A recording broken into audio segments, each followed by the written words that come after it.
Welcome back to the deep dive.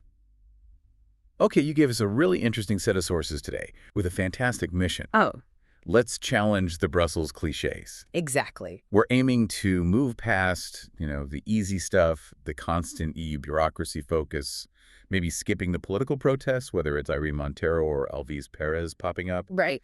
and definitely getting away from the Grand Place tourist traps. And the sources, they really capture this local feeling perfectly. It's almost exhaustion. People there are just, well, tired of Brussels being reduced only to the European Union. So the idea is to see differently. Yes, the source material really hammers home that this city is actually like many cities in one. And our goal here for this deep dive isn't just sightseeing. It's more like an explorer's journey. An explorer's journey. I like that. Yeah, to uncover that real lived-in Brussels. Okay, so that means we're digging into the local humor, definitely the food scene, which sounds surprising, that unique architecture.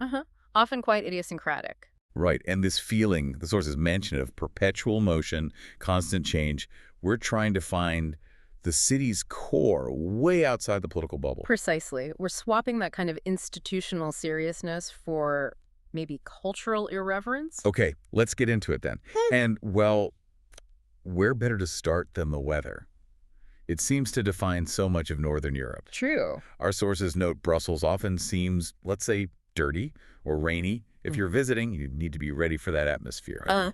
Yeah, but what's fascinating is how the locals have actually built their humor around it. Yeah? Around the weather conditions. Yeah. They don't just tolerate the rain. They've given it this specific name. It's essential local slang, really. You have to learn the term drosh. Drosh.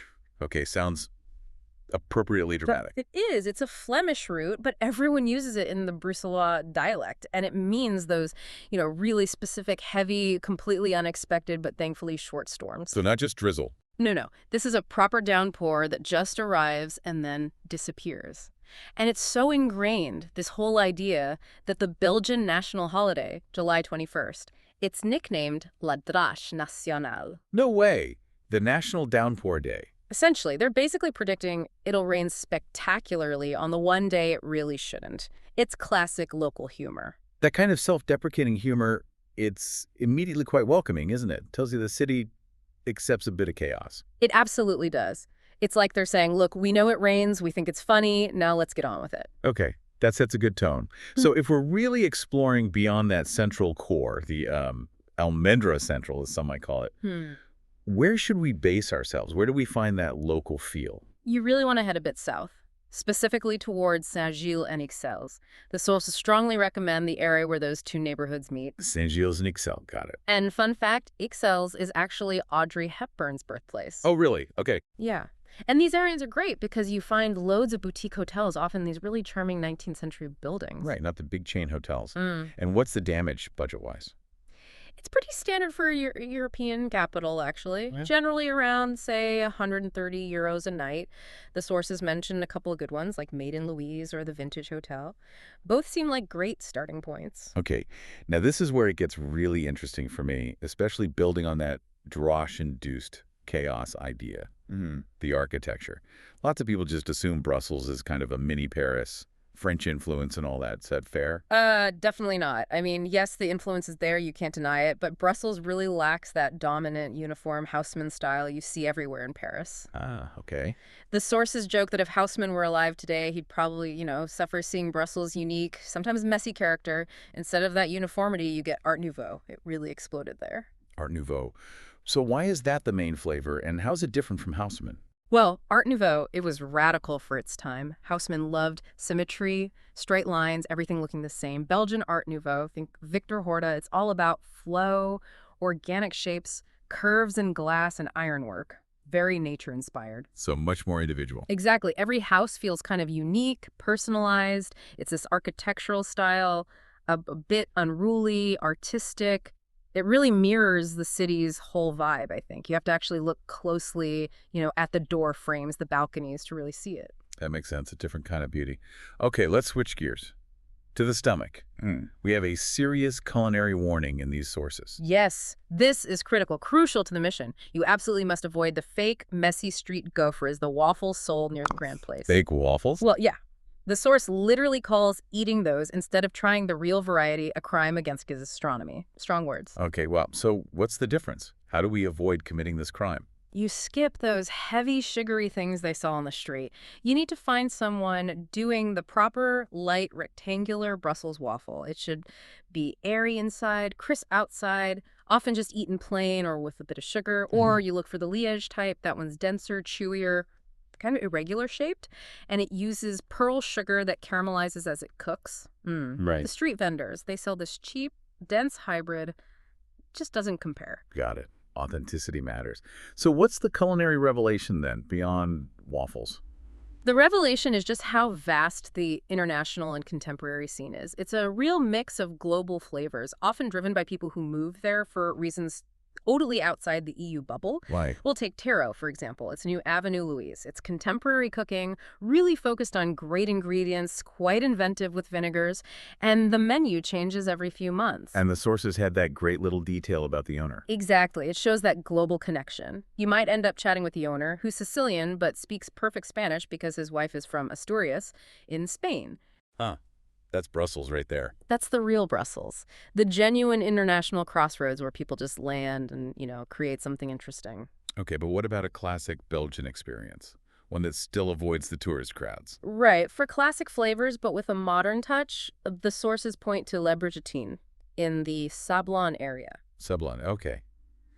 That's quite central though, isn't it? It is, and the location might make you think tourist trap, but the source claims, and it's a bold claim, that 99% of the customers there are locals. 99%. Is that strictly accurate, or maybe just that local pride talking, that desire for the true Brussels? Well, that's part of the charm, isn't it? Whether it's 99 or 85%, the feeling is purely local. They do a tasting menu, showcases modern Belgian food beautifully. It's a bit of a splurge, maybe around 100 euros with wine, but it's an authentic taste. And beyond the Belgian stuff, you mentioned variety. Oh, the variety is huge. Really good Thai sao, Thai cuisine in Excels gets a specific mention, described as honestly spicy. Ooh, good to know. Excellent Lebanese food, great Italian spots too, like Dolce Amaro. You can eat incredibly well if you just apply that same explorer mindset to the menu. Okay, explorer mindset. Speaking of the streets again, the sources really emphasize this feeling that Brussels is always under construction. Always messy, always changing. Yeah, that's definitely a thing. The chantiers, the construction sites, they are just constant. It's almost a philosophy in northern cities, maybe. A philosophy. Well, when you ask people about it, the justification you often hear, maybe in English, is renovating for the future. Renovating for the future sounds potentially chaotic, but maybe the construction sometimes reveals things too. It does, actually. Sometimes behind all the scaffolding and signs, this beautiful modernist facade, maybe Art Nouveau, is suddenly revealed. But nothing shows this philosophy of works better than the Palace of Justice. Ah, yes. The huge building you can see from everywhere. Exactly. Massive, unmistakable, and perpetually under scaffolding. Yeah. Locals are always convinced at this time, yes, the work is nearly finished. That permanent scaffolding must hide some incredible history, though. Oh, it does. And there are panels nearby that detail it. They include this really grim but important historical fact. The dome was intentionally burned by the German army during their retreat towards the Rhine, end of World War II. Wow. They deliberately burned it. Yes. It's a really significant detail, especially when you contrast it with how Paris was treated during the retreat. It's like this permanent historical scar. The locals know it, and it speaks volumes about resilience, I think. Resilience and perpetual renovation. Okay, let's move to the cultural soul. The sources say, forget what you've read, just walk. What defines the spirit of Brussels, especially identity?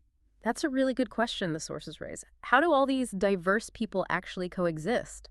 And the sources seem pretty clear. Multicultural living is possible, and Brussels kind of demonstrates it daily. You should enjoy the lack of uniformity when you check it out yourself. Definitely. But what about the famous linguistic battle, Walloons and Flemings, that eternal dispute? Yeah, despite that internal tension, which is ongoing, the sources really stress that Belgians feel profoundly. Well, Belgian. How so? They seem united by their shared history, by remembering their dead. There's a beautiful monument to the fallen mentioned, and by this unique often surrealist way of looking at the world. Ah, surrealism. Their national identity, it feels resilient because it leans more on humor than on dogma. Yeah. And that brings us right to surrealism as the city's key artistic trait, doesn't it? Yes, absolutely key. It's like the ultimate coping mechanism, the finest sense of humor the Bruxellois develop to survive their rather unique circumstances. This is Magritte's home turf, after all. Right. Ceci n'est pas une pipe. Exactly. That influence is everywhere. It's about questioning reality, finding the oddness in the everyday, Sure. seeing the mundane with a bit of an irreverent twist. And you see that irreverence physically, too, right? Even in their most famous or slightly crude landmark. Oh, absolutely. The mannequin piss. Yeah. That tiny statue of a boy. Mm. Well, peeing. It's pure distilled Belgian surrealism. Is bizarrely iconic. It is. It's a national symbol that's also inherently kind of goofy. It perfectly represents that refusal to take things too seriously, whether it's the rain, the drash, the government, or even their own monuments. That mix of the unexpected with the everyday. That's what the sources urge us to find. And it really is everywhere. Like a modern example, there's this sculpture called On la Nube, in the cloud. Okay. It's by a Belgian artist, Luc Van Soom, put up in 2021. It sits right on top of this former coffee factory, the Space Moat on Ruhout. It's literally a figure looking at a cloud, just presiding over the rooftop. It totally surprises you if you just happen to look up. It blends high art with this sort of visible, charming absurdity. And we see that adaptation idea elsewhere, too, like in big old buildings. Yes, definitely. Look at the Basilica of the Sacred Heart in Kokelberg. Yeah. Huge Art Deco thing. Yeah. Leopold II started it way back in 1905, wasn't finished till 1969. Massive building. Enormous. But its main use now, not essentially religious anymore. It holds 2 museums, a theater, even a restaurant. It shows how these huge historical structures in Northern Europe are being kind of repurposed for secular community needs, turning vast religious space into shared cultural space. Offers great views, too, apparently. So pulling it all together, what does this deep dive tell us? Brussels is defined by this blend, right? Deep history, constant renovation, a unique local culture that's witty, and this surprising ability to be a real international hub, not just an administrative one. It really is a world of its own if you just know where and how to look. Okay, let's nail down a few practical tips for the listener wanting to explore. Transit's always important. Right. A good general tip. The Brussels card. It seems worth it if you plan on hitting museums. It gives access to about 50+ discounts on places like the Atomium, which is what, 16 euros normally? Something like that. And for fun. For leisure, the Grand Rue, the Ferris wheel at Place Polar sounds like a good bet. Apparently much calmer than the London Eye. Maybe 10 euros, no big queues, great views. And if our explorer does get restless, Yeah. wants to venture further. Brussels is perfectly placed for that. It's a brilliant, often affordable launch pad. Paris is just an hour and a half on the Eurostar. Wow, that close. Yeah, and London's only 2 hours. Similar price range, too, around 100 euros maybe. Okay, so let's connect this back. The sources mention searching for quiet spots, secret gardens, public or private. And they note, you could explore Brussels fully without even leaving one neighborhood, like Ixelles or Saint-Gilles. And that brings up a really interesting final thought, I think, for you, the listener. What responsibility do we have as travelers to become explorers, especially in a place like Brussels that's so easily dismissed as just, a political hub? Right. And how does focusing on those tiny details, the unpredictable drash, the curve of an Art Nouveau staircase you stumble upon, or that single quirky rooftop sculpture like on La Nube, how does that completely redefine the city for you? The real depth of Brussels, it seems, is found when you stop looking only for the big institutions and you start searching for those small, wonderful acts of local irreverence.